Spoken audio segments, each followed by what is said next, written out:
So, we're doing multicultural books. My name's Anna. I'm Catherine. I'm Miranda. Let's get started!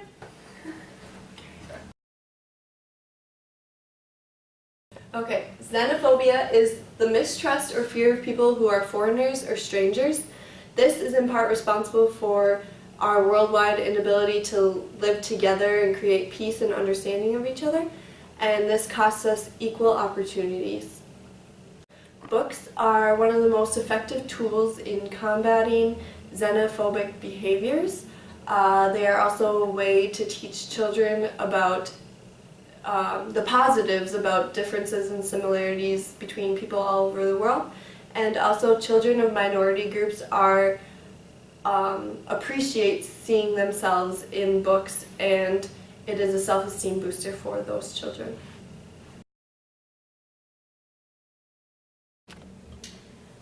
Well-written multicultural literature avoids stereotypes, and so it just avoids those stereotypes that just basically makes makes things worse for them instead of better, because it just doesn't represent them right. Cultural details and represent it accurately, such as like having the authentic foods, the customs, the clothing, making sure that it goes with the story and goes with what is there, like doing the research to make sure that it is accurate for that time and what's going on and what's in that culture. Cultural authenticity is making it so it's accurate, it's honest, it reflects the beliefs and values of what the story is about. It goes and you can have somebody read it and be like, yeah, that's accurate, yes. And most critics say that to have that accuracy, the person writing the book should be from that culture so that they have the right views and everything of the culture, because they kind of think that if you are an outside view, you're going to have certain biases that are going to go into the book that it doesn't represent their culture right. So one type of multicultural book is a generic book. These types of books include characters from different cultures, but it talks about other topics. They're mostly picture books, and there's randomly placed multicultural faces among the pages. For that example, we have a chair for my mother. Another type of multicultural books is culturally neutral. So throughout these books, characters are represented within cultural groups. They have very little details about each of the cultural group. Our example is The Snowy Day.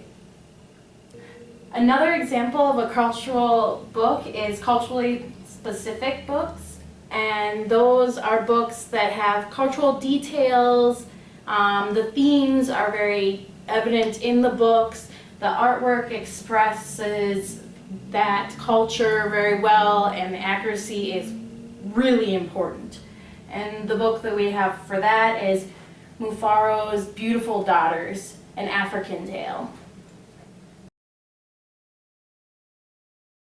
Autistic Planet by Jennifer Elder, illustrated by Mark Thomas and Jennifer Elder. My autistic friend at school today made a perfect sphere of clay. I asked, "Is that the moon?" But no.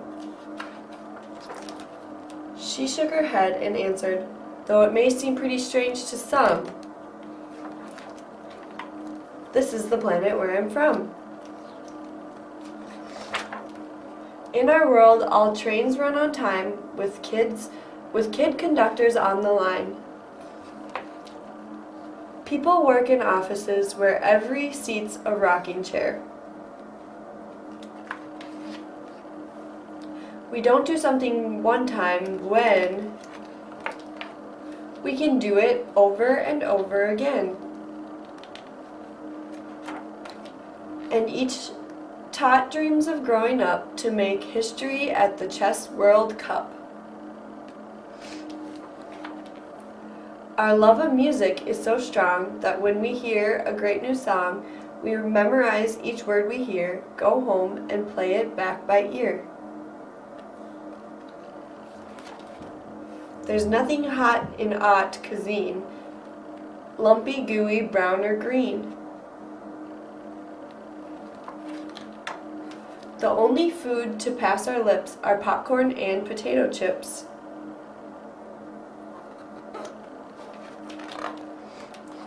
We can't stand all that itchy stuff, like clothes with collars, belts, and cuffs.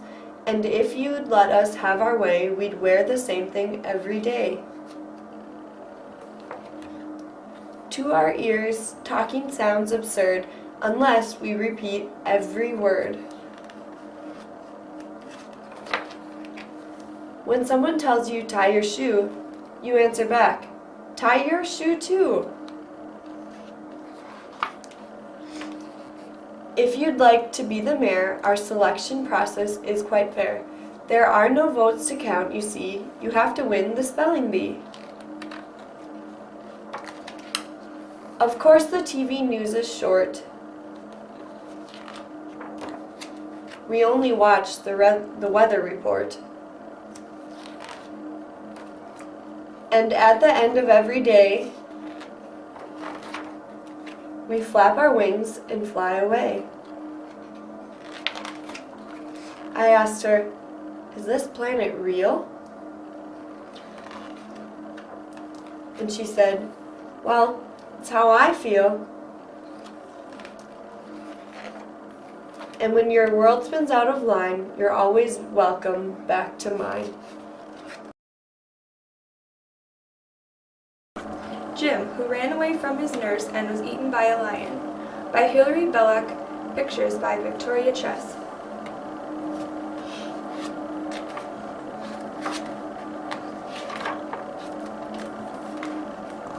There was a boy whose name was Jim. His friends were very good to him. They gave him tea and cakes and jam and slices of delicious ham. And chocolate with pink inside, and little tricycles to ride. They read him stories through and through, and even took him to the zoo. But there it was, the dreadful fate befell him, which I now relate. You know, at least you ought to know, for I have often told you so, that children are never allowed to leave their nurses in a crowd. Now this was Jim's especial fable. He ran away when he was able. On that auspicious day, he slipped his hand and ran away. He hadn't gone a yard when, bang, with open jaws a lion sprang, and hungrily began to eat, the boy beginning at his feet. Now just imagine how it feels when first your toes and then your heels, and then by gradual degrees your shins, your ankles, calves, and knees are slowly eaten bit by bit. No wonder Jim detested it.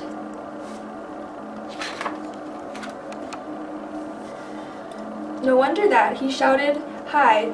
The honest keeper heard him cry. Though very fat, he almost ran to help the little gentleman.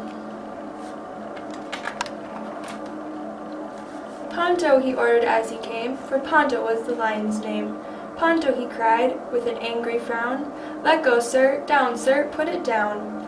The lion made a sudden stop, and let that dainty morsel drop, and slunk reluctant to his cage, snarling with disappointed rage.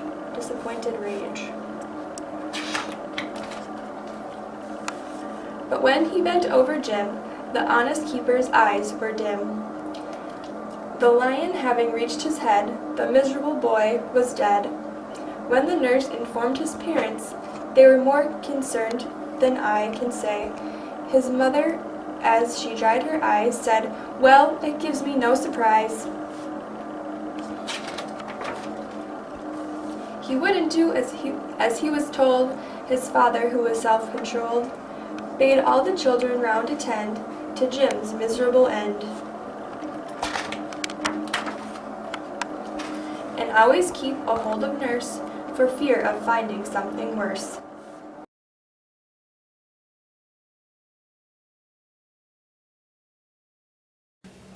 So we have different types of international books, and one of our authors is Riyad Statuf. His book, The Arab of the Future, A Childhood in Middle East, in 1978 and 1984. It's a book that was written and published first in other countries. It was first published in like France, and it got translated into English, and it's basically about a child's life when he went to Arab and all the different stuff going on in politics and everything going on with that, but it's from a little kid, a 4-year-old's perspective. So this author, his name is Chinua Achebe. It is a book written by, he's an immigrant, so this book is written by an immigrant to the United States about their home country. So he wrote it about an African village. Alright, the next one, her name is Eleanor Kaur. So she wrote a book about Japan, and she based this book off her travels to Japan. So the book is written by an American author with the setting in Japan. Okay, so Ruth Park is from Australia. She wrote a book based in Australia, but it was published in the United States, so it falls under this category. Okay, so being global is an important part of multicultural literature, and teaching and modeling these different characteristics is also important, especially in a classroom.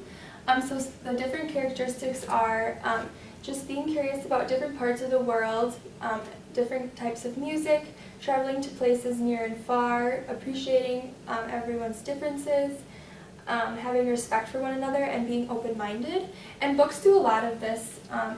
If somebody can't maybe travel, books can really help everybody have these different experiences.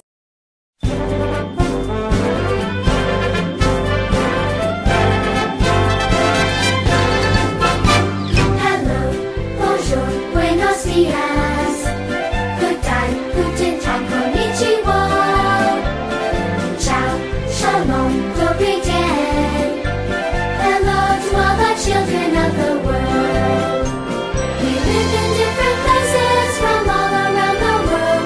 We speak in many different ways, though some things might be different.